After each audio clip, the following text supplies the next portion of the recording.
you've taken up the job quite recently. Yeah. So when was that? Officially, they appointed me in early October, but I was in rehearsals for 2 shows, and then I had to get back to England to put all my life into boxes, and so I've been full-time at Playwriting Australia with no other distractions since the end of January. So really, this is week 4. Wow, very, very soon. Yeah. And you've come from London.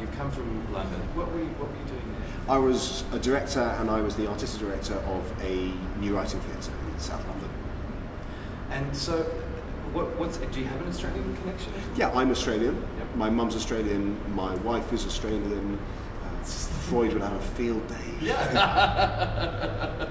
And so it's always been part of the plan to be here for some time, and then I was really fortunate to get a job at Griffin in their 2012 season, and that also led to a job at NIDA, kind of back to back, so we were able to spend some proper time out here, and whilst that was all happening, the last stage of the Playwriting Australia job happened, and it just kind of flowed beautifully. Oh, brilliant. Yeah. Brilliant. So in terms of putting the program together, that must have been a challenge too. Yeah, I mean, particularly as I was in rehearsals for 2 shows at the same time, one of which wasn't even written. It was a little challenging, but because the program for the festival this year is different to usual, many of the viewers of this will know that there has in the past been an open submission process for the National Play Festival, and this year we decided to actually focus on the work that we had developed in our core programs through the year. So normally there may be 200 plays that needed to be read for the festival, and this year it was really about 20 or so. So it was a much more focused, streamlined body of work that we already knew was of a quite high standard to choose from. So it was manageable in a sleeping is for suckers brain.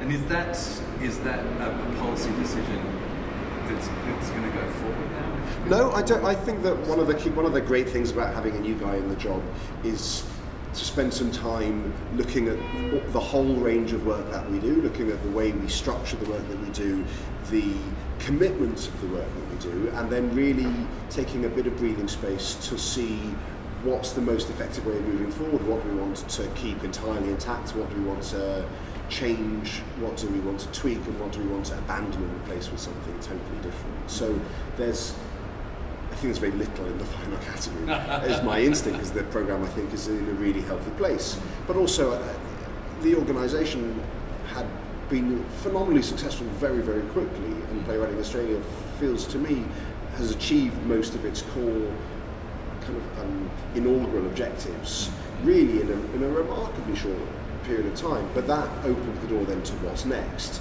and rather than some kind of imperialist Englishman sticking a flag in the ground and saying you must do this with your plays, actually to spend some time listening, talking to writers, talking to theatres, talking to producers, talking to funders, and actually work out what the next stage of the conversation about new plays is. I'm entirely a new plays person. That's what gets me more excited than anything in the theatre, the idea of what a writer has to say about the world being unique and boundless, I suppose, and really celebrating that, the possibility, the rigour, the fear of all of those things, I think is extraordinarily invigorating.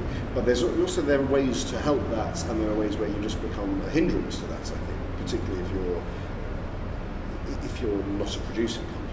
Sure. So for us to do, the headline remains the same. More better Australian plays stays the same. How we do that, I don't know, and I think the conversation now is a generational conversation. So I think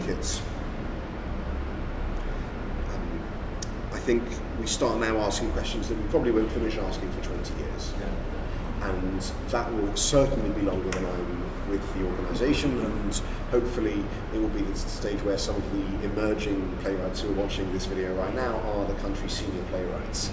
But we live in a theatrical climate that I suppose doesn't put new plays as the pinnacle achievement of Australian theatre, and one of our jobs is to change that.